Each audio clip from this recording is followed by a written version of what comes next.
Hello viewers, welcome to my channel.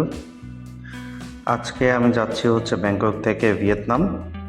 তো এটা হচ্ছে ভিয়েতজেট এয়ারের ফ্লাইট।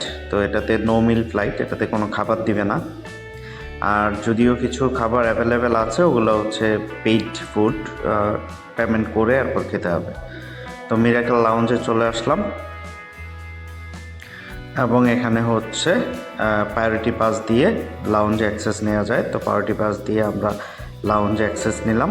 যেহেতু আমি আগামীকাল আবার ব্যাংকক ব্যাক করব, তো আমার ভিসা ছিল হচ্ছে সিঙ্গেল এন্ট্রি, এবং হচ্ছে আমি এয়ারপোর্ট থেকে ইমিগ্রেশনে যাওয়ার আগে আমি আবার রিএন্ট্রি ভিসা নিয়ে নিছি। তো রিএন্ট্রি ভিসা নেওয়ার জন্য হচ্ছে ইমিগ্রেশনের আগেই হাতের ডান দিকে একটা বুথ আছে, সেখানে গিয়ে আপনার পাসপোর্ট দিলে আর একটা ছোট ফর্ম আছে, ফর্মটা ফিল আপ করে দিলে তারা আপনার রিএন্ট্রি ভিসা দিয়ে দিবে।